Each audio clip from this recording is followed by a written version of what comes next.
خواجہ معین الدین اجمیری کے 14 بیٹے تھے، ایک کا نام بتائیں، خلیفہ کا نام بتائیں۔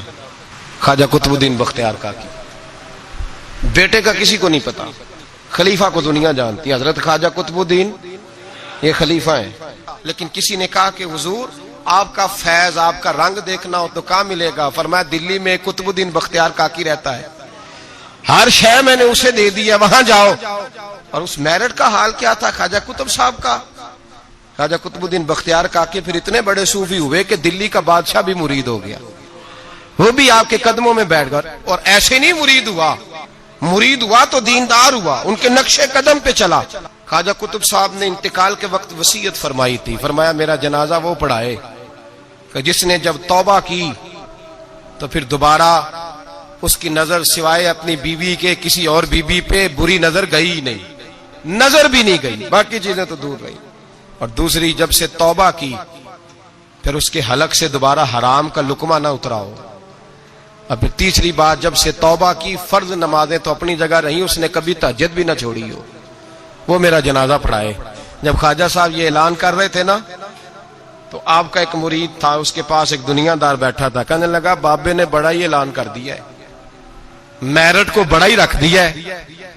چلو ٹھیک ہے، بات ان کی صحیح ہے، درویش ہے، پر اتنا بڑا میرٹ ہی رکھ دیا۔ تو وہ درویش نے اس دنیا دار کا ہاتھ پکڑ کے جھنجھوڑا، فرمایا چپ کر، میرا پیر جو بات کرتا ہے سوچ سمجھ کے کرتا ہے، اگر انہوں نے یہ بات کیا تو انہوں نے ایسا بندہ کوئی تیار بھی کیا ہوگا انشاءاللہ، اگر کہہ رہے ہیں تو ان کی تیاری بھی انشاءاللہ ان کی تیاری بھی ہوگی، انہوں نے تیار بھی کیا ہوگا، ایسا فرد نکلے گا۔ خواجہ قطب الدین کا انتقال ہوا، جنازے کی چارپائی رکھی ہے، اعلان ہوا جس میں 3 خوبیاں باہر آ جائیں۔ بڑے بڑے صوفی گردنیں جھکا کے کھڑے رہے۔ 5ویں سب سے دلی کا بادشاہ نکل کے آیا، باہر نکلا، ہانپتا کامتا روتا، کہنے لگا اگر میرے شیخ کا اعلان نہ ہوتا تو میں اپنا ظاہر نہ کرتا۔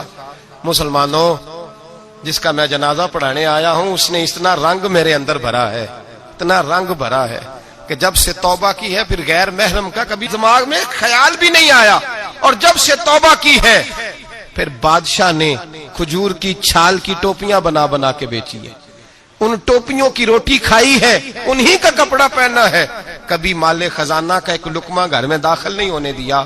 اور فرمایا اگر میرے شیخ نے اعلان کیا ہے تو بتا رہا ہوں کہ پہلے دن جب میں قطب الدین کے ہاتھ میں ہاتھ دینے آیا تھا تو تہجد کا وعدہ لیا تھا، 30 سال گزر گئے، جب تہجد کا وقت آتا ہے تو عرش کا مالک مجھے خود ہی بیداری عطا فرما دیتا ہے۔